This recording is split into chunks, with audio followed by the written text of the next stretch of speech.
자, 오늘 인생 광야는 아닌데 광야랑 비슷한 인생 광풍 가운데서 라는 제목으로 하나님 말씀 전하겠습니다.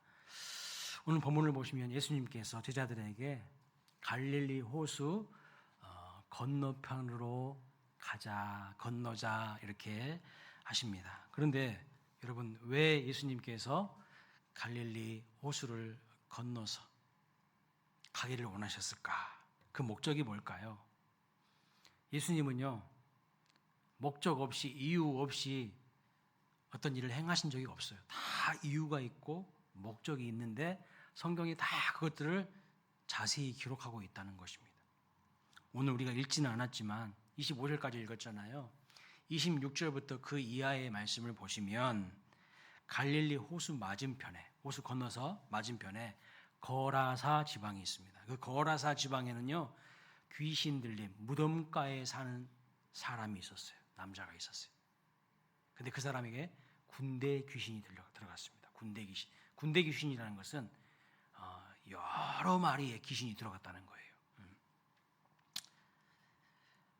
그 군대 귀신 들린 사람을 고치시고 귀신을 내어 쫓기 위해서, 새로운 인생을 살게 하시기 위해서 예수님께서 제자들에게 지금 갈릴리 호수를 건너서 가자 이렇게 말씀하십니다.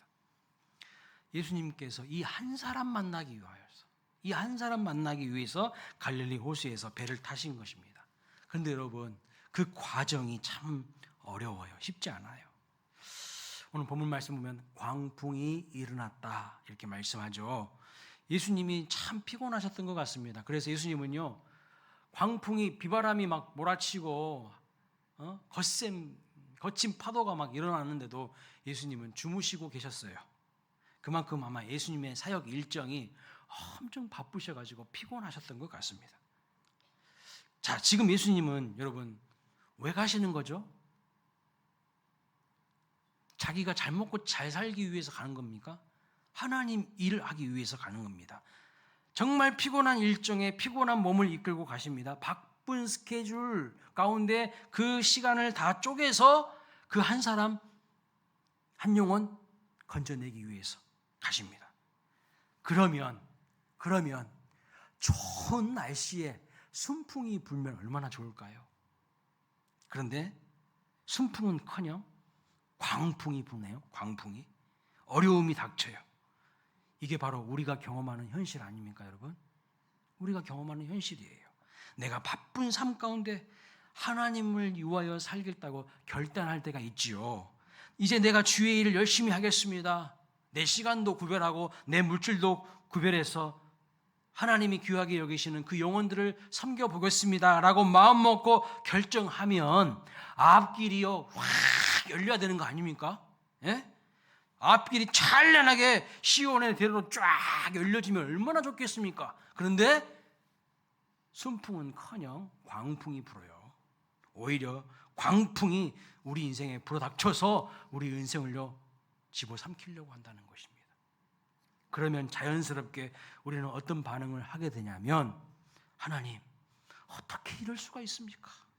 하나님 해도 너무하시네요. 이제 내가 하나님 잘 섬기려고 결정을 했는데 광풍을 주시면 어떻게 합니까? 너무하시네요, 하나님. 그러면서 금방 다시 원망하고 불평합니다. 그런데 여러분, 오늘 본문 말씀을 잘 보시기 바랍니다. 예수님도 그런 일을 경험하셨다는 것, 예수님도 그 배에 같이 계신다는 것. 자, 오늘 우리가 이 말씀을 통해 분명히 알아야 될 것이 있습니다. 우리에게 불어닥치는 그 광풍은 어떤 원인 때문에 일어난 것일까요? 그 광풍의 원인이 과연 하나님 때문일까요? 이 광풍을 만들어내신 분이 하나님일까요? 예수님이 지금 하나님의 일을 하기 위하여 거라사 지방의 한 영혼에게서 귀신을 내어 쫓으시고 그 영혼을 치료하시며 새로운 인생을 살도록 은혜를 부어주시기 위해서 가시는데 광풍이 불어닥친 것입니다. 만약 여러분 이 사건의 원인 진단을 잘못하면요 엉뚱한 해석을 해요. 엉뚱한 해석을 잘 하셔야 돼요. 이 사건의 원인 진단을 잘해야 됩니다. 이거 하나님이 주신 광풍 맞습니까? 만약 그렇다면요 심각한 문제가 발생해요. 왜냐하면 예수님이 이 광풍을 보고 뭐라고 하십니까? 꾸짖으셨다고 말씀하고 있어요. 꾸짖었어. 이 꾸짖다라고 하는 동사는 성경 보니까 여러 번 사용되는데요. 누가복음 4장 35절에 보면 이 동사가 나옵니다. 예수께서 꾸짖어 이르시되 잠잠하고 그 사람에게서 나오라 하시니 귀신이 그 사람을 무리 중에 넘어뜨리고 나오되 그 사람은 상하지 아니한지라. 예수님이 누구에게 꾸짖으셨어요? 귀신에게 꾸짖으셨어요. 귀신에게. 또 누가복음 4장 39절을 보면요, 예수께서 가까이 서서 열병을 꾸짖으시는데 병이 떠나고, 예수님께서 병을 꾸짖으셔요. 그러니까 예수님이 꾸짖는 대상은 귀신이거나 질병이거나 광풍입니다. 분명히 주님이 큰 광풍을 향하여 바람과 물결을 꾸짖으셨다고 기록하고 있습니다. 자, 그러면 이 일 배후에 하나님이 있는데 예수님이 꾸짖으실까요? 아닙니다. 그러면 여러분, 이 광풍의 배후에는 무엇이 있는 것일까요? 이 광풍을 일으키는 직접적 원인을 제공한 자는 누굴까요? 사탄이에요. 사탄이 역사하고 있는 겁니다. 저는 이 세상에서 일어나고 있는 모든 광풍의 배후에 사탄, 마귀, 귀신이 있다고 말하는 것이 아닙니다. 이렇게 말하는 사람들이 있어요. 모든 일의 현상의 원인을 귀신이 일으켰다고 말하는 사람들을 가르쳐서 귀신론자라고 합니다. 귀신론자. 정통 기독교에서는 그런 사람들을 이단이라고 해요. 베레아 김기동의 귀신론이라고 들어보셨습니까? 네. 모든 안 좋은 일들은 다 귀신이 한 일이라고. 정상적인 게 아니에요. 네. 그걸 가르쳐 환원주의라고 하는 거예요. 모든 것을 귀신이 한 일로 환원시키는 거예요. 모든 일을 영적으로 환원시키는 거예요. 이것은 정상적인 해석 방법이 아닙니다. 그런 일도 있고 그렇지 않은 일도 분명히 있어요. 예를 들면 자기가 공부를 열심히 안 했어요. 그래놓고 대학에 떨어졌어. 근데 뭐라고 말하냐면 아이고 귀신이 한 일이요.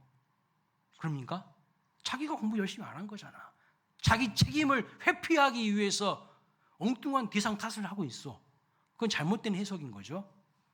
내가 믿음으로 살지 않고 내가 열심히 살지 않았는데 엉뚱하게 하나님이 역사하지 않았다고, 마귀가 역사했다고 그렇게 회피하면 안 된다는 겁니다. 우리의 책임을 어떤 이 사람 희생양 삼아가지고 그 사람한테 떠넘기면 안 된다는 거예요. 아무튼 오늘 본문은 이 광풍의 배후는 분명히 귀신이 한 일이에요. 사탄 마귀가 한 일이라는 겁니다. 우리 인생의 어떤 광풍의 배후에는요 분명히 사탄이 도사리고 있어요. 그런데 오늘 본문의 광풍의 배후가 사탄일 가능성이 매우 많은데 왜 그럴까요? 왜? 주님이 지금 어디를 가시는 거예요? 누구를 만나시는 겁니까? 거라사 지방에 군대 귀신 들린 사람을 만나러 가시는 길입니다. 주님이 지금 이 갈릴리 호수를 건너가서 이 사람에게서 귀신을 내어 쫓으시고 치료하시고 새로운 인생을 살게 하시는데 여러분 그 배후에 있는 사탄이 과연 기뻐할까요? 어서 오십시오. 환영합니다. 이렇게 할까요? 천만의 말씀. 예수님 오는 걸 두려워해요. 사탄이. 예수님 오는 걸 두려워한다는 거예요. 이 사람을 괴롭히고 있는 이 사탄이 주님이 오시는 것을 두려워하고 있어요. 여러분 반드시 기억하세요. 하나님의 일을 할 때 사탄 마귀가요 기뻐하지 않습니다. 절대 기뻐하지 않아요. 사탄의 방해가 매우 많다는 거예요. 특별히 여러분이 하나님의 일을 하겠다고 하나님이 은혜 주셔서 결심하고 잘 믿어보겠다고 결심하는 순간 사탄 마귀가요 가만히 보고 있지 않습니다. 박수치지 않습니다. 예를 들면 이런 거예요. 내일 새벽부터 내가 한번 새벽기도 한번 해봐야 되겠다. 나 하나님의 능력으로 내가 살아야 되겠다. 내 힘으로 사는 게 아니라 인생 내 힘으로 맨 땅에 헤딩하며 사는 것보다 하나님의 공급하시는 은혜와 능력으로 내가 살기 위해서 내가 작정하고 한번 새벽기도 해봐야 되겠다 결심하면요 이상하게 그날 밤부터 잠이 안 옵니다. 이상하게 마귀가요 가만히 두지 않아요. 이런저런 잡생각들, 근심, 걱정, 염려, 불안거리들로 막 여러분에게 심어주는 거예요. 그때 여러분 어떻게 해야 될까요? 여러분의 입을 열어서 마귀를 대적하는 기도를 하시기 바랍니다. 지난 주일 설교에 말씀드렸죠. 마귀의 간계를 능히 대적하기 위하여 하나님의 전신갑주를 입으라고 에베소서 6장 11절에 말씀하고 있습니다. 하나님의 말씀으로 대적하고 예수의 그리스도의 이름으로 대적하는 기도를 하시기를 바랍니다. 여러분, 내가 하나님의 뜻대로 순종하려고 하고 주님의 일을 위해서 믿음의 길을 가려고 할 때에 나에게 문제가 생기면 내가 잘 가고 있다는 것을 깨달으셨으면 좋겠어요. 다시요. 내가 하나님의 뜻대로 순종하려고 해요. 내가 하나님 기뻐하시는 일을 하려고 해요. 믿음의 길을 가려고 하는데 어떤 문제가 생겨요. 그러면요, 내가 잘 가고 있다. 그걸 꼭 깨달아 주시기 바랍니다. 그리고 예수 그리스도의 이름으로 선포해야 돼요. 사탄에게 미혹당하지 말고 질질질질 끌려다니지 말고 예수 그리스도의 이름으로 대적하고 선포하시기를 바랍니다. 하나님께서 여러분을 지켜주신다는 것을 반드시 믿으시기 바랍니다. 그렇게 아멘 소리가 작을까요? 그렇게 살고 싶지 않으세요? 네. 아멘은 크게 하시면 좋습니다. 아멘은 뜻이 뭐죠, 여러분? 아멘은 뜻이 뭐예요? 예? 엉엉엉? 아멘은 뜻이 뭐예요? 그렇게 될 줄로 믿습니다. 그렇습니다. 그래서 크게 하시라는 거예요. 하나님이 여러분을 지켜주신다는 것을 믿으시기 바랍니다. 네. 아멘의 뜻은 진실로 그러합니다. 저도 그렇게 될 줄로 믿습니다. 이런 뜻입니다. 한번 연습해야 돼. 우리 광일교회는 너무 아멘 소리가 작아. 부흥하는 교회를 가보면요, 아멘 소리가 엄청 커. 근데 물론 막 남발하시면 안 되죠. 아무 생각 없이 그냥 설교 내용 무슨 내용인지도 모르고 그냥 아멘 아멘 하면 안 됩니다. 잘 듣고 아멘 하셔야 되는데 좀 우리 교회는 좀 아멘 연습을 해야 될 것 같아요. 한번 자막 띄워줘 보세요. 자, 따라서 할 필요 없어요. 여기 자막 보고 같이 하겠습니다. 자, 시작. 예수 그리스도의 이름으로 명령한다. 사탄아 물러갈지어다. 아멘. 우리 수원 광일교회에서 사탄아 물러갈지어다. 아멘. 사라질지어다. 아멘. 우리를 지켜주십니다. 아멘. 아멘입니까? 할렐루야. 네, 이렇게 하시면요, 하나님이 기뻐하셔요. 지금 우리가 뭐 하고 있어요? 예배 드리고 있잖아요. 누구한테 드리는 거예요? 하나님 앞에 드리는 거예요. 근데 왜 이렇게 아멘 소리가 작냐는 거죠. 하나님이 기뻐하셔요. 아멘 소리가 크면. 여러분, 아멘 소리가 크니까요, 제 속이 다 시원하네. 네? 제 속 좀 시원하게 해주세요. 부탁드립니다. 자, 아멘. 그건 안 해도 되는데. 하나님 말씀에 아멘 하시는 거예요. 하나님 말씀. 자, 다시 본문으로 들어와서 23절 말씀 볼까요? 배 같이 읽어봅니다. 배 물이 가득하게 되어 위태한지라 제자들이 나와 깨어 이르되 주여 주여 우리가 죽겠나이다. 오늘 본문을 보면 한 가지 주목할 상황이 등장하는데 그것은 광풍이 불어닥치자 제자들이 예수님을 깨우지 않았다는 거예요. 처음부터 깨우지 않았어요. 언제 예수님을 깨우는가 자세히 보니까요, 배에 물이 가득하게 되었을 때, 배에 물이 가득하게 되었을 때, 정말 죽을 것 같은 상황이 되었을 때에, 위태하게 되었을 때, 그제야 비로소 주님을 깨우기 시작합니다. 여러분, 왜 주님을 처음부터 깨우지 않았을까요? 첫 번째 생각할 수 있는 이유는 예수님께서 곤히 피곤해서 주무시고 계시니까 죄송해서 그럴 수도 있었을 것 같아요. 그런데 제가 보기에는 그런 이유가 아니라 지금 큰 광풍을 만난 이 제자들의 출신이요, 어부 출신이야. 어부. 자기들의 힘으로 대응해 보려고 한 거예요. 자기들의 힘으로. 이 제자들은 이 갈릴리 호수에서 물고기 잡았던 잔뼈가 굵은 사람들이에요. 전문 어부들이라고요. 이런 광풍에 대한 경험이 많은 사람들입니다. 그리고 지금 주무시고 계신 예수님은요, 원래 목수 출신이에요. 그러면 어부가 강풍에 잘 대응하겠습니까? 아니면 목수가 강풍에 잘 대응하겠습니까?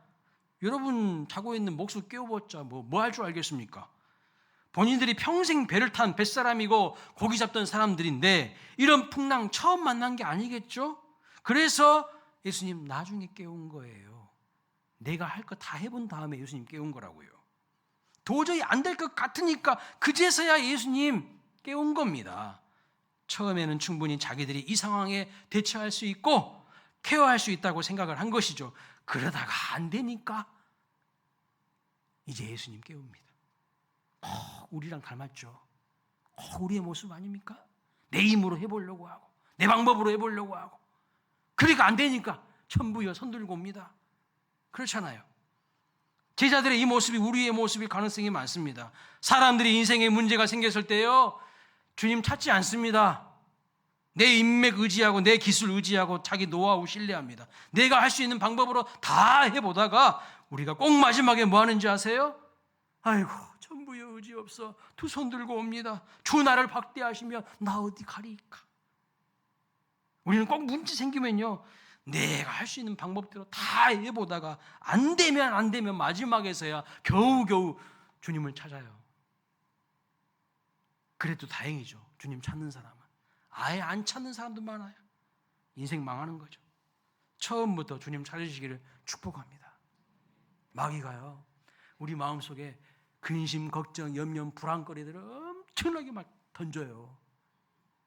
그래서 우리 마음과 막 생각을 흔들어 버려요. 예? 불안에 떨도록. 여러분, 그때 우리는 어떻게 해야 되죠? 어떻게 해야 됩니까? 나는 불안 그런 거 없어. 염려, 근심, 걱정 없어. 없는 사람처럼 가면 쓰고 살아야 됩니까? 위장해야 됩니까? 아니에요. 이야기해야 돼요. 말해야 돼요. 나 지금 불안하다고. 나 지금 힘들다고. 나 지금 고통스럽다고. 이야기해야 살아요. 그런데 아무한테 이야기합니까? 신뢰할 대상한테 이야기해야죠. 정신의학자들이나 심리학자들이 뭐라 하냐면 불안을 극복하는 방법 중에 하나가요, 이야기하라는 거예요. 이야기. 그거 없는 척 마음에다가 크게 꼼쳐가지고 가리고 있지 말고 가면 쓰지 말고 있는 모습 그대로 내 감정에 반응하라는 거예요. 그런데 누구한테 이야기할 수 있을까요, 여러분? 저 사람이 나한테 이야기 듣고 가가지고 딴 데 가가지고 엉뚱한 소리 할지 누가 알아요? 우리 주님한테 이야기해야 되는 거예요. 그럴 때요, 그 불안이 확 줄어든다는 거예요. 확 줄어든다는 거. 제 이야기가 아니라 심리학자들과 정신의학자들이 일반 학문에서도 그렇게 이야기해요. 근데 성경을 보니까요, 이런 말씀이 있네요. 아무것도 염려하지 말고 오직 모든 일에 기도와 간구로 너희 구할 것을 감사함으로 하나님께 뭐하라? 아뢰라. 아뢰라가 뭐예요? 말하라는 거예요. 부르짖으라는 거예요. 힘들면 힘들다고 이야기하라는 거예요. 그리하면 모든 지각에 뛰어나신 하나님의 평강이 그리스도 예수 안에서 뭘 지킨다고요? 마음과 생각을 지킨대요. 마귀는요, 계속해서 우리의 마음과 생각을 공격합니다. 마음과 생각을 흔들어 대는 거예요. 불안에 떨으라고. 바른 판단을 못하게 하고 부정적인 감정을 막 심어주는 거예요. 여러분, 우리의 염려거리를 빨리 기도 제목으로 바꾸시기를 바랍니다. 그래야 염려거리 때문에 고생을 안 해요. 고생을 안 해도 되는데 내가 먼저 해보려고 하다가 마지막에 주님 찾으면 고생하고 손해볼 거 다 손해본 다음에 피 흘릴 거 다 흘린 다음에 그 다음에 이제 주님 바라보면 누가 손해인 거예요? 빨리 우리의 시선이 주님을 바라보고 구하고 찾고 두드리시길 바랍니다. 입을 열으세요. 부르짖으세요. 여러분의 근심, 걱정, 불안, 염려를요, 하나님께 아뢰세요. 여러분은 괴롭히는 사람이 있습니까? 고사질 하세요. 누구한테? 하나님한테 하시는 거예요. 하나님. 다른 사람한테 하지 말고 하나님 앞에 다 일러 바쳐요. 끙끙 이건 내가 싸매고 가지 마시고요, 이야기하시라는 거예요. 사람한테 이야기하지 마세요. 다시 본문으로 돌아와서 주님께서 일어나셔서 바람과 물결을 꾸짖으신 다음에 15절에 주님이 이런 말씀합니다. 제자들에게 이르시되 너희 믿음이 어디 있느냐. 이게 아주 중요한 거예요. 너희 믿음이 어디 있느냐. 여기서 제자들의 마음밭을 알 수 있어요. 본문 바로 위에 보시면요, 예수님께서 4가지 마음밭에 대해서 말씀하십니다. 지금 풍랑을 만난 제자들의 마음 상태, 마음밭은요, 돌짝밭이에요. 돌짝밭, 가시밭, 길가, 이런 4가지 마음밭을 이야기하시는데 지금 제자들의 마음밭은요, 돌짝밭이라니까요. 누가복음 8장 13절 말씀 보면 돌밭은 말씀을 들을 때의 기쁨으로 받으나 뿌리가 없어요. 잠깐 믿다가, 이 부분이 중요합니다. 시련을 당할 때에 배반하는 자다. 무슨 뜻인가? 시련을 당할 때, 어려움이 있을 때, 인생의 풍파가 있을 때 하나님의 말씀을 기억하지 않는다는 거예요. 자기들 힘으로, 자기들 방법으로, 자기들 능력으로 하는 사람들이라는 거예요. 하나님과 연결되어 있지 않는다는 거예요. 지자들 풍랑을 만나실 때 믿음 다 잃어버렸습니다. 그리고 두려움에 불안에 떨고 있어요. 그 마음 상태가 돌짝파, 하나님의 능력이, 말씀의 능력이 나타나지 않는 상태라는 거예요. 그러니 예수님이 물어보시는 거예요. 너희 믿음이 어디 있느냐? 그래서 여러분, 우리 믿음에 대한 생각을 좀 정리해 보았으면 좋겠어요. 사람들은 이렇게 말합니다.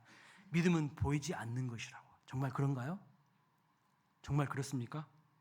믿음은 보이지 않죠? 정말 그런가요? 한 번 더 물어보면 막 헷갈리죠. 보이는 것 같기도 하고, 목사님이 지금 뭘 말하고 있는 거야? 그렇죠? 우리 생각에 믿음은요, 수치화할 수 없고 계량화할 수 없는 것처럼 느껴집니다. 그렇죠? 그런데 성경은요, 예수님은 전혀 다른 이야기하고 있어요. 보인대요. 수치화할 수 있대. 제가 거짓말 하겠습니까? 마태복음 17장 27절 말씀 보세요. 읽어볼까요? 시작. 너희 믿음이 작은 까닭이니라. 진실로 너희에게 이르노니 만일 너희에게 믿음이 겨자씨 하나만큼만 있어도 이 산을 명하여 여기서 저기로 옮겨지라 하면 옮겨질 것이요 또 너희가 못할 것이 없으리라. 너희 믿음이 작다고 말씀하고 있어요. 작다, 크다. 주님이 수치화하고 계시네. 그렇죠? 작은 믿음이 있고 큰 믿음이 있네요. 너희가 겨자씨 하나만큼만 한 믿음만 있어도 능력이 나타난다고 말씀하고 계시네요. 마태복음 8장 10절에 보면요, 백부장 이야기가 나옵니다. 이렇게 말씀하세요. 예수께서 들으시고 놀랍게 여겨 따르는 자들에게 이르시되 내가 진실로 너희에게 이르노니 이스라엘 중 아무에게서도 이만한 믿음을 보지 못하였나. 그래요. 백부장이요, 자기 하인이 중풍병 걸렸어요. 그래서 예수님 앞에 와가지고 주님, 내 하인을 좀 살려달라고 기도하고 애원해요. 여러분, 당시에 하인은요, 개돼지예요. 죄송합니다. 인격적인 존재로 취급을 안 받았어요. 그러니까 열심히 부려먹다가 병 걸리면 그냥 갖다 버리면 끝이야. 근데 이 하인은요, 백부장은 자기 하인을 너무나도 인격적으로 대해 사랑이 많은 사람이었어요. 그래서 예수님한테 가가지고요, 예수님한테 막 애원하는 거예요. 그러면서 뭐라고 하냐면, 예수님, 나도 군인인데, 내가 백부장인데, 내 밑에 부하가 100명이 있는데 내가 명령을 내리면 즉시로 움직입니다. 하물며 예수님은 하나님의 아들, 온 우주의 주인이신데 우리 집에 오실 필요도 없어요. 여기서 말씀만 하시면 다 그대로 이루어질 줄로 믿습니다 했을 때 예수님께서 이스라엘 중에 이만한 믿음을 본 적이 없다고 하신 거예요. 그리고 네 믿음대로 될지어다. 즉시 그 하인이 나왔습니다. 정리하면 주님 보시기에 큰 믿음이 있고 작은 믿음이 있다는 거예요. 그리고 오늘 본문에서 광풍 앞에서 불안에 떨고 있는 제자들에게 너희 믿음이 어디 있느냐라고 물으신 것은 주님의 눈에는요, 믿음이 전혀 안 보인다는 거예요. 안 보인다는 거예요. 믿음은커녕 불안과 두려움에 떨고 있는 제자들만 보이는 거죠. 지금 예수님과 동행하면서 제자 훈련 받고 있어요. 제자 훈련 레슨 받고 있어요. 그런데 믿음이 없어요. 아직까지도. 사람들은 또 말합니다. 한 번 믿음이 생기면 그것으로 끝이지. 믿음을 잃어버릴 염려는 하지 마. 정말 그렇습니까, 여러분? 성경은 전혀 다른 이야기를 하시네요. 주님은요, 우리의 믿음이 떨어질까 봐 염려하고 기도하신대요. 누가복음 22장 31절 말씀 보세요. 읽어보겠습니다. 시작. 시몬아 보라 사탄이 너희를 밀가부르듯 하려고 요구하였으나 그러나 내가 너를 위하여 내 믿음이 떨어지지 않기를 기도하였노니 너는 돌이킨 후에 내 형제를 굳게 하라. 내 믿음이 떨어지지 않기를 예수님이 기도했다는 거예요. 베드로에게. 시몬 베드로의 믿음이 떨어지지 않기를. 왜냐하면 사탄이 밀가부르듯 흔들어 댄다는 거예요. 사탄이 분명히 존재합니다. 성경 말씀대로 그대로 하면 믿음이 떨어지는 경우가 있다 없다? 있다는 거예요. 있다는 거. 누가복음 18장 8절에도 이렇게 말합니다. 그러나 인자가 올 때, 예수님이 다시 오실 때 세상에서 뭘 보겠다 그러는 거예요? 믿음을 보겠느냐? 믿음이 없다는 거예요. 이 시대가 믿음이 없다는 거예요. 예수님이 곧 오시는데 믿음을 보시는데 믿음이 없어. 그 말씀하시는 거예요. 사도 바울도요, 예수님처럼 믿음에 대해서 염려하면서요, 디모데에게, 자기의 영적인 제자와 아들인 디모데에게 이렇게 고면합니다. 디모데전서 1장 19절 읽어보겠습니다. 시작. 믿음과 착한 양심을 가지라. 어떤 이들은 이 양심을 버렸고 그 믿음에 관하여는 파산하였느니라. 20절. 그 가운데 후메네오와 알렉산더가 있으니. 성경 말씀 그대로 믿음이 파산하는 경우가 있어요, 없어요? 있어요. 구체적인 예까지 들고 있어요. 후메네오와 알렉산더가 그런 사람이었다고. 예전에는 믿음이 있는 사람이었는데 지금 믿음 하나도 없다고. 디모데전서 6장 10절 이렇게 말합니다. 돈을 사랑함이 일만하게 뿌리가 되나니 이것을 탐내는 자들은 미혹을 받아 믿음에서 떠나 많은 근심으로 자기를 찔렀도다. 믿음에서 떠나는 케이스가 있네. 돈을 사랑함이 우리의 믿음을 흔들어 대네. 그렇죠? 돈은 필요한 것이지만 믿음의 대상도 아니고 사랑의 대상도 아닙니다. 돈 때문에 믿음 떠난 인간들이 분명히 있다는 거예요. 여러분들이요, 물질을 다스리고 지배하고 관리할 수 있어야 되는데 돈을 사랑하면요, 여러분들이 물질의 종 되는 거예요. 물질의 노예가 돼가지고 질질 끌려다녀. 그리고 마귀는 기가 막히게 그걸 알아요. 그래서 계속 여러분이 물질 가지고 여러분들을 넘어뜨리는 거예요. 사도 바울이 이렇게 권면합니다. 고린도후서 13장 5절. 너희는 믿음 안에 있는가? 너희 자신을 시험하고 너희 자신을 확증하라. 시험해보라는 거예요. 스스로. 예수 그리스도께서 너희 안에 계신 줄을 너희가 스스로 알지 못하느냐? 그렇지 않으면 너희는 버림받은 자니라. 엄청 무서운 말씀이에요. 이 말씀을 보면 믿음에서 떨어진 사람들, 파산하는 사람들, 도무지 믿음이 보이지 않는 사람들이 있다는 겁니다. 어디에도, 교회 안에도 있을 수 있다는 거예요. 성경을 보면 그렇게 훌륭한 믿음의 사람들도요, 어느 날 믿음 다 잃어버리고 전혀 믿음 없는 사람들처럼 살아가는 사람들이 있어요. 대단히 훌륭한 사람들 중에서도 그런 사람들이 있습니다. 내 믿음이 지금 어디에 있느냐? 우리 주님이 우리에게서 보고 싶은 게 뭔지 아십니까? 믿음이에요. 참 믿음, 순수한 믿음. 성경에 그렇게 믿음이 훌륭한 사람이 다윗인데 예를 들어보겠습니다. 다윗이 소년 시절에, 어린 시절에는요, 참 믿음이 순수하고 아름답고 훌륭했어요. 큰 믿음의 사람이었습니다. 그래서 골리앗과 싸울 때 뭐라고 고백합니까? 만군의 여호와의 이름으로 나아간다고요 고백합니다. 다른 이스라엘의 군사들, 어른들은 다 골리앗 앞에서 벌벌벌 떨고 있어. 불안에 떨고 있어. 근데 소년이 나는 만군의 여호와의 이름으로 나아간다고. 너는, 골리앗 너는 칼과 창과 단창을 의지하여 나오지만 나는 네가 조롱하는 만군의 여호와의 이름을 나온다고 분명히 믿음에 담대한 고백을 합니다. 큰 믿음이 분명히 존재하죠. 자기 스펙이나 자기 재산을 의지하지 않습니다. 자기 은맥 의지하지 않습니다. 믿음의 대상이 분명해요. 만군의 주 여호와 하나님이었어요. 그런데요, 나중에 다윗이 사무엘상 21장 8절 이하의 말씀을 보니까요, 아히멜렉 지사장에게 이렇게 말합니다.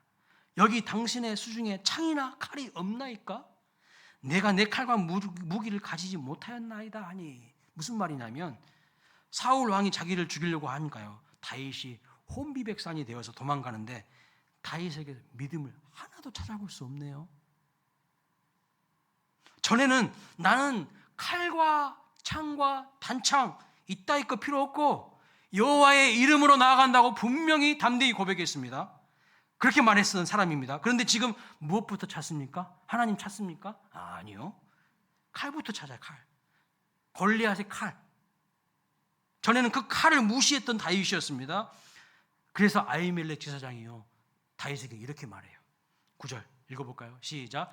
제사장이 이르되 내가 엘라 골짜기에서 죽인 블레셋 사람 골리앗의 칼이 보자기에 쌓여 에봇 뒤에 있으니 내가 그것을 가지려거든 가지라. 여기는 그것밖에 다른 것이 없느니라 하는지라. 다윗이 이르되 그 같은 것이 또 없나니 내게 주소서 하더라. 전에는요 골리앗의 칼 그 우습게 여겼어요. 그런데 지금은요 믿음이 떨어져서 뭐라고 말합니까? 그 같은 것이 없다고. 그렇게 좋은 것 나한테 주라고. 빨리 주라고.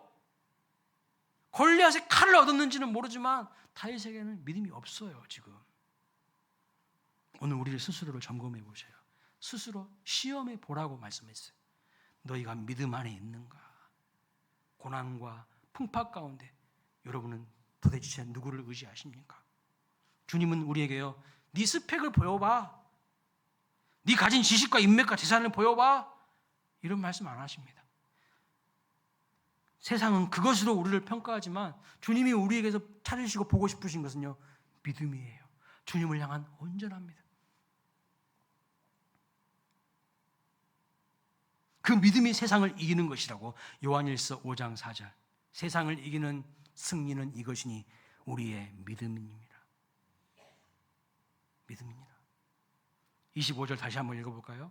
읽어보겠습니다. 시작. 제자들에게 이르시되 너희 믿음이 어디 있느냐 하시니 그들이 두려워하고 놀랍게 여겨 서로 말하되 그가 누구이기에 바람과 물을 명함에 순종하는가 하더라. 이 부분이 중요한 것 같아요. 제자들이 분명히 광풍을 만났을 때 두려워했습니다. 바람이 통제할 수 없는 대상이기 때문에 두려워했습니다. 무서웠습니다. 그런데 지금 그 바람이요 잔잔해졌어요.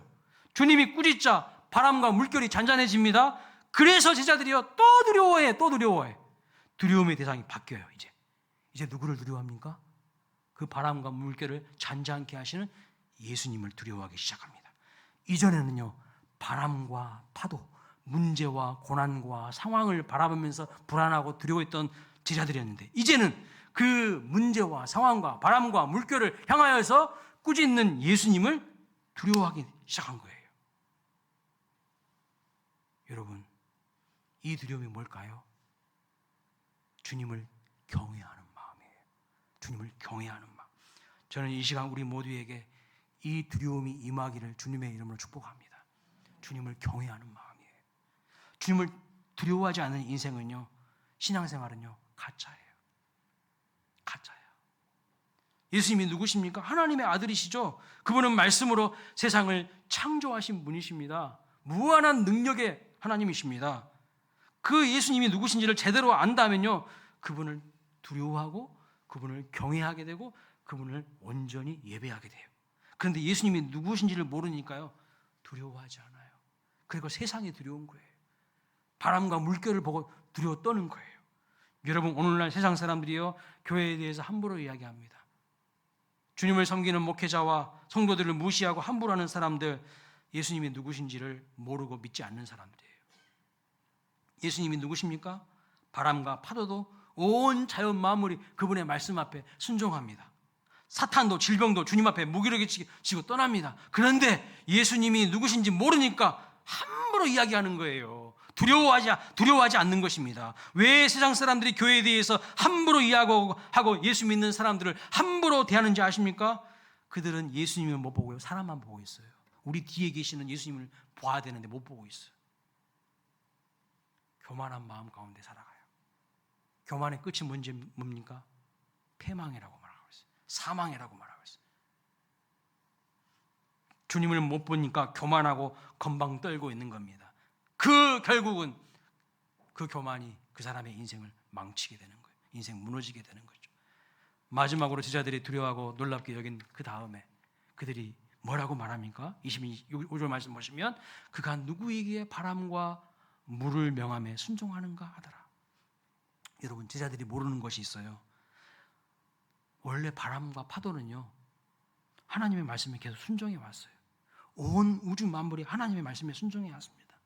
지금도 순종하고 있어요. 여러분, 3월 좀 지나가 보세요. 이제 온 우주 만물이요, 꿈틀꿈틀거리고 막 새싹을 피우고 꽃이 필 거예요. 다 주님의 섭리 가운데 이루어진 순종하고 있어요.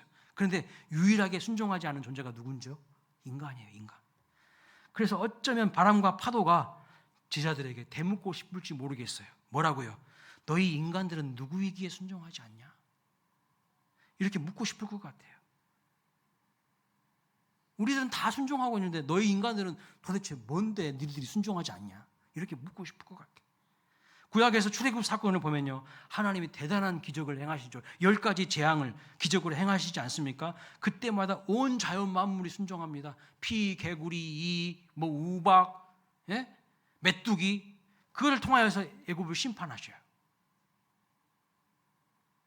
모든 자연 만물이 하나님의 말씀에 순종하는 겁니다. 그런데 거기서 유일하게 순종하지 않은 인간이 있어요. 누구죠? 애굽의 바로왕. 마음이 강팍하여서 절대 이스라엘 백성들 출애굽 못 시키겠다고 계속 그러잖아요. 고집부리잖아요. 그러니까 하나님이 계속 강도를 높여서 재앙을 내리시는 것을 볼 수 있어요. 그런데 여러분, 웃긴 게 뭔지 아세요? 이 10가지 재앙의 대상들이 다 애굽인들이 섬기는 우상들이야. 피, 개구리, 이, 우박, 메뚜기 다 이 애굽인들이요, 우상으로 받들어 섬기는 것을 하나님이요 재료로 사용하셔서 그들을 심판하시는 거예요. 너희들은 이것들 두려워하지? 개구리 두려워하지? 메뚜기 두려워하지? 우박 두려워하지?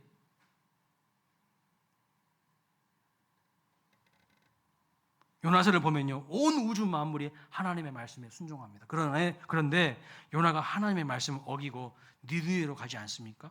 니느웨로 가지 않고 다시스로 가는 배를 탔어요. 그때 하나님이요 또 바람과 파도를 딱 일으키셔요. 그러니까 바람과 파도도 순종하는 거예요. 그래서 이 큰 풍랑으로 인하여서 배에 탄 사람들이 다 죽게 생겼습니다. 그때 사람들이 요나를 바다에 던지잖아요. 제비뽑기에서. 그런데 하나님이 큰 물고기를 대기시켜 놓고 뭐라고 하냐면, 야, 입 벌려, 입 닫어, 다시 뱉어. 큰 물고기도요 하나님의 말씀대로 다 순종해요. 그리고 박능쿨 향하여서 뭐라고 하냐면, 야, 박능쿨아 자라라 하니까 박능쿨이 자라요. 벌레 하나 보고, 야, 그 박능쿨 갉아먹어. 갉아먹어요. 근데 유일하게 순종하지 않은 존재가 누군지 아세요? 누굴까요? 요나예요. 요나가 누굴까요, 여러분? 한번 따라서 해보세요. 요. 손가락을 가르쳐야지. 나. 여러분이 요나예요. 제가 요나예요. 인간들이 순종하지 않아요. 바람과 파도도 순종하고, 박능쿨도 순종하고, 큰 물고기도 순종하고, 다 순종하는데 인간들은 순종 안 해요. 바로 왕처럼 고집이 있어. 건방 떨어요. 교만 떨어요. 순종하지 않습니다. 그래서 그 박능쿨과 그 벌레가요 인간에게 묻고 싶을 것 같아요. 너는 누구이기에 감히 하나님의 말씀에 불순종하냐? 큰 물고기가 묻고 싶을 것 같아요. 너는 누구이기에 네 멋대로 불순종하고 사냐? 온 우주 만물은 다 순종하고 있는데 유일하게 순종하지 않은 존재가 있는데 그게 인간인데, 이 불순종하고 하나님을 경외하지 않는 인간들이 결국은 누구를 두려워합니까? 누구를 두려워하는 거예요? 바람과 파도를 두려워하는 거예요. 개구리를 두려워하고 메뚜기를 두려워하고 그것을 우상으로 삼아. 여러분, 정상적인 모습, 가장 아름다운 모습이 뭔지 아세요? 하나님께 순종하는 거예요. 그게 진짜 아름다운 거예요. 복 받고 싶으십니까? 하나님 앞에 복 받고 싶으세요? 순종하세요. 답은 그거예요. 고집 부리지 마세요. 말씀을 마칩니다. 우리가 주님과 함께 있을 때에도 인생 광풍이 불어닥칠 수 있습니다. 지자들은 예수님과 한 배를 타고 있습니다. 그런데도 광풍이 불어닥쳤죠. 여러분이 항해하는 인생의 배에도 광풍이 닥칠 수 있습니다. 그때 주님은 두려워하는 자에게 뭘 물으시는가? 뭘 물으셨어요? 너희 믿음이 어디 있느냐 물으십니다. 광풍을 몰아치는 이 세상을 이기는 비결이 뭐라는 거예요? 주님을 온전히 믿는 믿음에 있다는 것입니다. 여러분 스스로를 점검하고 시험해 보세요. 디모데후서 4장 7절에 사도 바울은 인생 마지막에 이렇게 말했어요. 같이 읽어보겠습니다. 시작. 나는 선한 싸움을 싸우고 나의 달려갈 길을 마치고 믿음을 지켰으니. 그렇습니다. 끝까지 선한 싸움 싸우고 순종하며 달려갈 길을 끝까지 달려갔을 때 믿음을 지킨 것입니다. 진정 믿음의 사람이 되기 위해서 꼭 필요한 게 뭔가? 내가 두려워해야 될 분이 누구신지를 알아야 된다는 거예요. 오늘날 많은 사람들이요, 겁을 상실했어요. 하나님을 두려워하지 않아요. 그리고 하나님 싫어하는 말만 계속해요. 믿음 없는 말만 계속 입으로 해. 교회 안에서도. 온 우주 만물도 순종하는 예수님을 우리도 온전히 믿고 순종함으로 세상 그 어떤 고난의 파도도 능히 이기시기를 주님의 이름으로 축복합니다. 다 함께 일어나셔서